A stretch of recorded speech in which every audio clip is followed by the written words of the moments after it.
l'obstacle principal à ton bonheur n'est pas le malheur. Cet antagoniste est plus proche que tu ne le penses, tu le connais intimement, tu comprends ses désirs et ses craintes. Cette personne peut être ton partenaire, ton supérieur, un ami, ou même toi-même.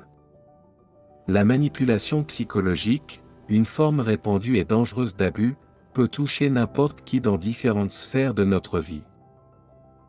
Les manipulateurs utilisent diverses stratégies pour atteindre leurs objectifs, souvent de manière subtile, cachée ou indirecte, rendant leur détection et leur défense difficiles. As-tu déjà imaginé les implications de cela pour ton bien-être et ton développement personnel? Dans cette vidéo, tu trouveras la réponse, car nous aborderons les 9 signaux d'alarme les plus courants de la manipulation, et tu apprendras comment te protéger. La première étape est de reconnaître les signaux d'alarme indiquant que quelque chose ne va pas. Ensuite, il est crucial de renforcer ton estime de soi, ton assertivité et ton esprit critique. Commençons par analyser la première technique de manipulation, l'induction de culpabilité. La tactique de manipulation connue sous le nom des inductions de culpabilité est souvent utilisée par ceux qui cherchent à exercer un contrôle sur les autres ou à prévaloir sur eux. Cette stratégie peut se manifester de manière subtile ou évidente, amenant la victime à se sentir responsable de situations où elle n'est en réalité pas coupable. Cette tromperie est habilement conçue pour faire en sorte que la personne manipulée se perçoive comme l'auteur de son propre malheur. Les manipulateurs utilisent cette tactique pour façonner les réactions et le comportement des autres, souvent de manière imperceptible, et la culpabilité induite peut paralyser la personne, la poussant à répondre à des demandes injustes ou à sacrifier ses besoins pour le prétendu bien-être des autres. La réflexion de Viktor Frankl, psychiatre, est particulièrement pertinente. Entre le stimulus et la réponse, il y a un espace. Dans cet espace réside notre pouvoir de choisir notre réponse, et dans notre réponse réside notre croissance et notre liberté. C'est dans cet espace de choix qu'une personne peut neutraliser la manipulation en reconnaissant sa propre validité et en réaffirmant ses droits. 2.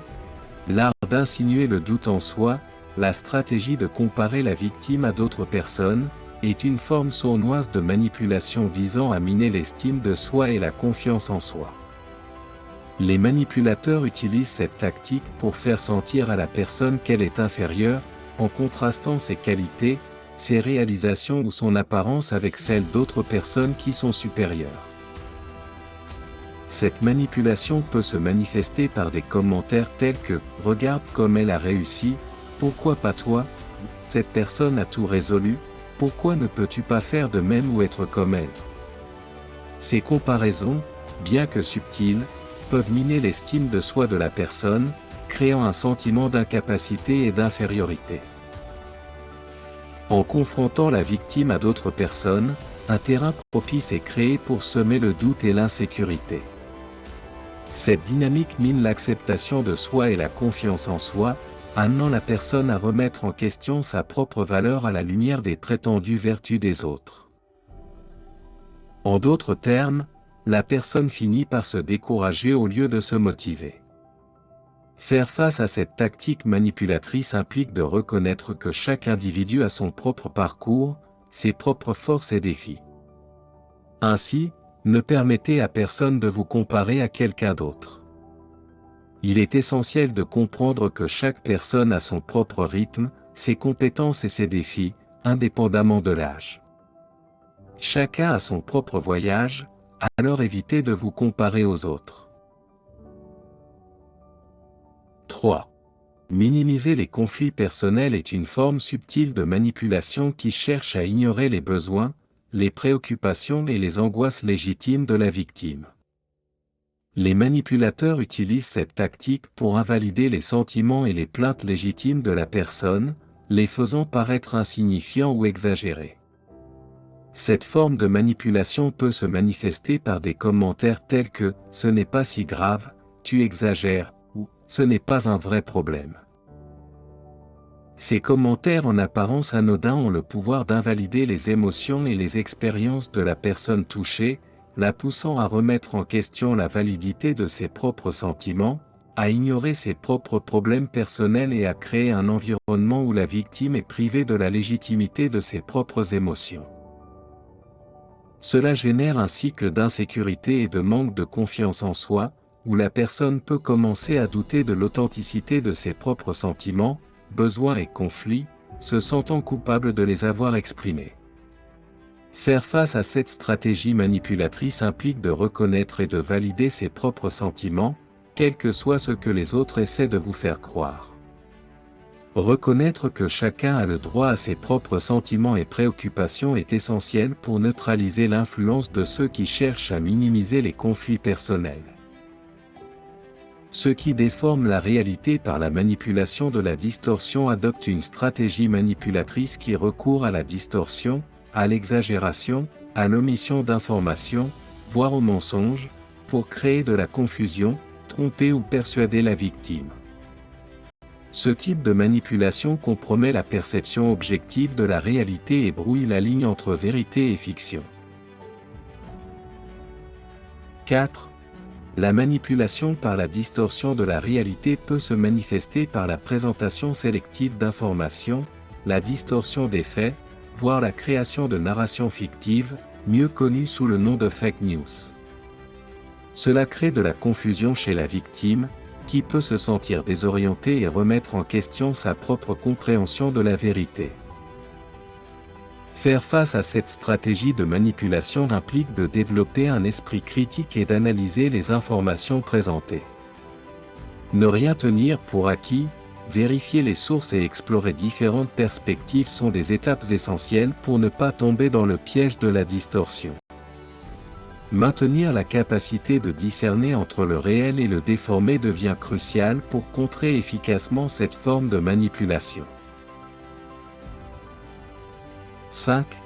L'utilisation d'euphémismes pour cacher la réalité est une stratégie manipulatrice qui utilise des mots doux ou ambigus pour dissimuler ou justifier des actions ou intentions négatives.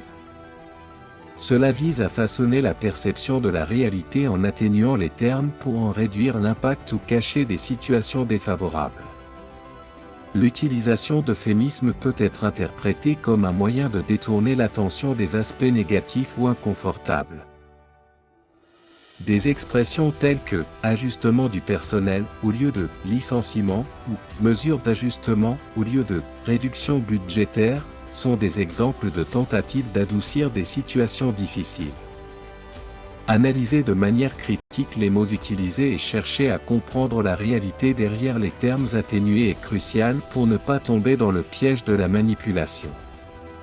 Résister à la manipulation à travers les euphémismes implique de dévoiler le langage voilé et de rechercher la transparence dans la communication. Affronter cette forme de manipulation implique de rester vigilant et de ne pas se laisser influencer par des termes adoucis qui tentent de dissimuler la réalité. La recherche de l'honnêteté dans la communication est essentielle pour ne pas être victime de la manipulation basée sur l'utilisation d'euphémismes. 6. Reporter les situations agréables comme un outil de manipulation, en refusant l'accès à des activités ou récompenses qui pourraient apporter du bonheur à la victime, est une stratégie manipulatrice qui cherche à obtenir plus de sacrifices ou d'efforts en échange d'une récompense différée. Cette tactique manipulatrice compromet le bien-être émotionnel et la satisfaction personnelle, générant une sensation constante de mécontentement. Cela rappelle beaucoup le stoïcisme, où l'on ne se préoccupe pas des choses qui sont hors de notre contrôle. Dans certaines situations, que ce soit en raison de facteurs externes ou dans le contexte de la manipulation comme forme de contrôle, la stratégie de reporter les situations agréables peut se manifester par des expressions telles que « tu dois accomplir ceci avant de pouvoir profiter de cela » ou « tu ne mérites pas cela tant que tu n'atteins pas cela ». Ces déclarations cherchent à conditionner la joie et la satisfaction personnelle à la réalisation d'objectifs inaccessibles ou à la satisfaction de demandes interminables. Affronter cette forme de manipulation exige de reconnaître la valeur de l'auto-soin et de comprendre l'importance de réserver des moments de plaisir et de divertissement au milieu des responsabilités quotidiennes. La clé est d'établir des limites claires et de réaffirmer l'autonomie décisionnelle personnelle, reconnaissant que le plaisir et le bonheur sont des droits inaliénables non soumis à une performance parfaite ou à la satisfaction constante des demandes externes. 7. Exposer un parti pris unilatéral du problème, la manipulation par la partialité, est une stratégie qui présente seulement une partie de l'histoire ou une version déformée des faits. Cette stratégie vise à favoriser ses propres intérêts ou à nuire à la victime en omettant des informations pertinentes pour influencer la perception de la situation. En présentant une perspective déformée des faits, la perception de la réalité peut être altérée, et il faut être vigilant face à ceux qui en font usage à leur avantage. Cette stratégie peut se manifester par la sélection délibérée de données ou l'exagération excessive d'un seul aspect de la situation, aboutissant à la création d'une image déformée de la vérité. Faire face à cette manipulation nécessite une recherche active de perspectives multiples et l'obtention d'informations de différentes sources. Affronter cette forme de manipulation implique de maintenir l'esprit ouvert et d'être attentif à la présentation déformée des faits. La recherche d'informations complètes et la résistance à l'acceptation de perspectives unilatérales sont des stratégies essentielles pour éviter d'être influencé par la manipulation par le biais du parti pris. 8. La manipulation par l'incohérence implique de se présenter avec deux visages, en adaptant son comportement à la situation et en projetant une image fausse ou conflictuelle de soi-même. L'intention derrière ce type de manipulation est de créer un sentiment de perplexité et de suspicion chez les autres, en montrant des attitudes différentes dans des scénarios différents.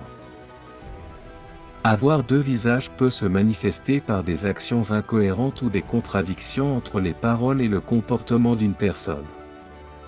Ce type de tromperie érode la confiance et la fiabilité, générant des doutes dans les relations interpersonnelles.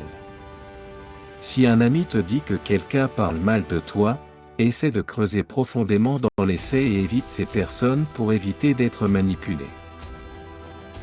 Affronter cette forme de manipulation implique de rester fidèle à ses principes et valeurs personnelles, sans permettre que l'incohérence dans les actions des autres influence sa propre perception. Rechercher l'authenticité et la cohérence dans les interactions est essentiel pour ne pas tomber victime de la manipulation par le biais du double jeu. 9. Pour résister à la manipulation par la culpabilisation de la victime, il est important de maintenir la clarté et de reconnaître la vérité de la situation. Il est crucial de refuser d'être influencé par la manipulation qui culpabilise la victime, permettant ainsi de reprendre le contrôle de la situation et d'éviter des dommages supplémentaires. L'une des méthodes les plus efficaces pour résister à la manipulation par culpabilisation de la victime est de défendre la vérité et de rendre les individus responsables de leurs propres actions. Il est essentiel de maintenir une compréhension claire de la réalité et de rejeter toute tentative d'inversion des rôles. Pour combattre ce type de manipulation, il est crucial de rester fidèle à la vérité et de refuser d'être injustement accusé. Il est important de rechercher la justice et la responsabilisation objective dans chaque interaction afin d'éviter de devenir une victime de la manipulation qui tente d'attribuer la faute à la victime. Arrivé à la fin de ce voyage, nous espérons que vous avez acquis de nouvelles connaissances. Nous espérons que la vidéo vous a plu. Dans ce cas, laissez un j'aime et abonnez-vous à la chaîne pour soutenir les nouveaux contenus. Merci du fond du cœur, et à bientôt.